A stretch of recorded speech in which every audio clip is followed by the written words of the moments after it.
जिन्होंने समर्पण किया ही नहीं वो जानेंगे, हैं?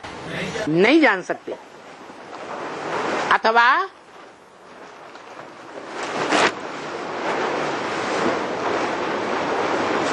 जो समर्पित तो हुए परंतु राजयोग की स्टेज पर अंत तक ठहर ही नहीं सके, भाग खड़े हुए, दूसरों की बातें सुन करके बरगलावे में आ गए। वो श्रेष्ठ नंबर के राजयोगी कहें या 16,000 की माला में नीचे नंबर में आने वाले कहेंगे। इसलिए बोला कि शिव बाबा हम बच्चों को संपूर्ण स्वर्ग का मालिक बनाते हैं कि त्रेता के अंत में जो सेमी स्वर्ग कहा जाता है उसका मालिक बनाते हैं। हा? कहाँ का मालिक बनाते हैं?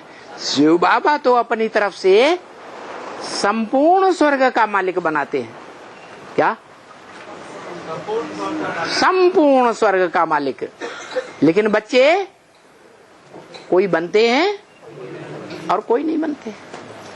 जो नहीं बनते हैं उनकी संख्या ज्यादा है या जो बनते हैं उनकी संख्या ज्यादा है? उनकी संख्या बहुत है।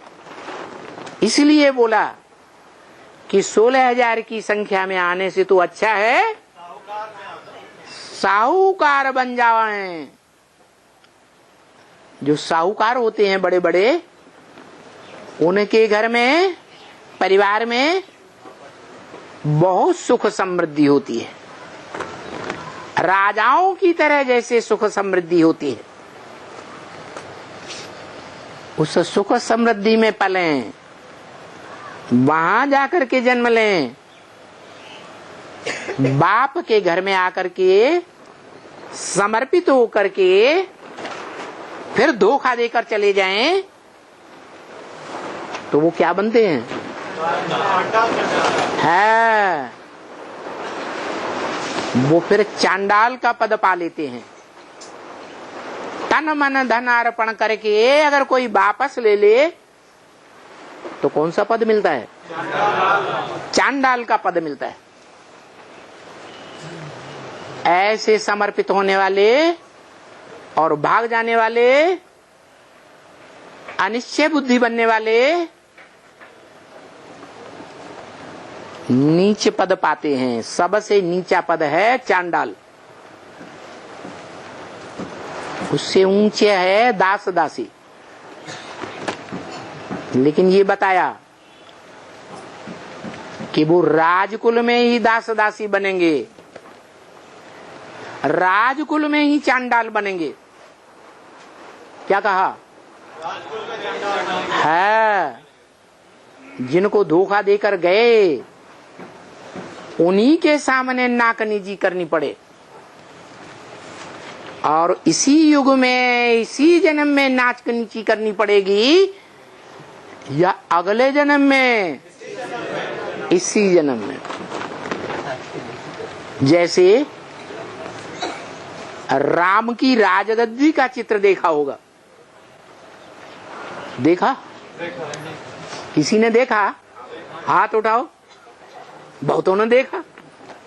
उस राजगद्दी में दिखाते हैं कि उस राजधानी में जो राजगद्दी के रूप में दिखाई गई है उसमें राजा रानी भी बैठे हैं, सिंहासन पर विराजमान है।